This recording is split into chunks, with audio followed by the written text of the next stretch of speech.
যেদিন জেরুজালেম দখল হলো, হযরত আবু উবাইদা ইবনুল জাররাহ রাদিয়াল্লাহু তাআলা আনহুর হাতে খ্রিস্টান সেনাপতি, খ্রিস্টান রাষ্ট্রপ্রধান, তারা বললেন আমিরুল মুমিনিন ছাড়া এই নগরীর চাবিকাঠি কারো হাতে দেব না, সারেন্ডার করব না, তাকে আনা হোক। তিনি রওনা করলেন, হযরত ওমর মদিনা থেকে রওনা করলেন জেরুজালেমে। যাওয়ার পথে কতক্ষণ গোলামকে উঠালেন, উঠে কতক্ষণ নিজে, কখন গোলাম কখন নিজে, এই ইতিহাস জানেন কিনা? কাজে আমি এটা বলতে গেলাম না। যখন তিনি জেরুজালেমের কাছে পৌঁছলেন, তখন পালা ছিল হযরত ওমর দড়ি ধরে টানবে আর খাদেম উটের উপরে বসা থাকবে। এবার খাদেম বললেন, আমিরুল মুমিনিন, আল্লাহ রাস্তে মাপ চাই, আল্লাহ রাস্তে মাপ চাই। ওই হাজার হাজার মানুষ দাঁড়ানো আপনাকে রিসিভ করবে, ওয়েলকাম করবে, গরম জুসি ইস্তেকবাল জানাবে, আপনি আমার মাফ করেন, এবার আপনি বসুন। আমিরুল মুমিনিন, খলিফাতুল মুসলিমিন, গোটা পৃথিবীর, অর্ধেকটা পৃথিবীর প্রেসিডেন্ট হযরত ওমর রাদিয়াল্লাহু তাআলা আনহু ঘোষণা করলেন, ও আমার ভাই, আমি আমিরুল মুমিনিন, তুমি আমার খাদেম, তোমার সাথে সম্পর্ক ভাই ভাই। এবার পালা তোমার উঠে বসার। আমি আমার সম্মানের খাতিরে তোমার হক নষ্ট করে কিয়ামতের দিন আল্লাহর দরবারে আমি আসামি হতে পারবো না। তুমি বসো। খাদেমকে বসায়া ইতিহাসের পাতায় স্বর্ণাক্ষরে লেখা থাকবে, হযরত ওমর দড়ি ধরে চললেন।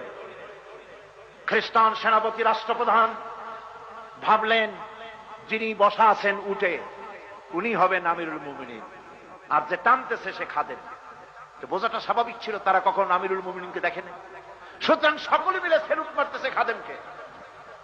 হযরতে আবু উবাইদা ইবনুল জাররাহ রাদিয়াল্লাহু তাআলা আনহু হযরত ওমরকে ধরে এনে এক পাশে নিয়ে বললেন, আমিরুল মুমিনিন, কামটা করলেন কি?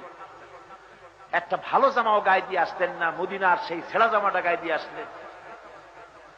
খাদেমের উপরে চড়াইয়া দড়ি ধরে আনলেন, আমাদের কি মান ইজ্জত কিছু থাকলো?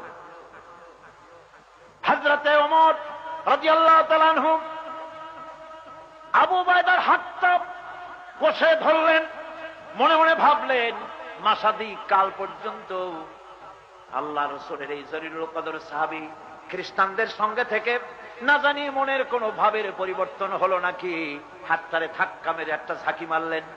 হযরত ওমর বলেন, ইয়া আবা উবাইদা, নাহনু কওমুন আযানাল্লাহু বিল ইসলাম। ও আবু উবাইদা, আমরা তো উট চড়ায় খেতাম, আমরা উটের দুধ বিক্রি করে ছাগল চড়াইয়া, দুম্বা চড়ায় খেতাম, দুনিয়ায় কোনো নাম ছিল না, দাম ছিল না।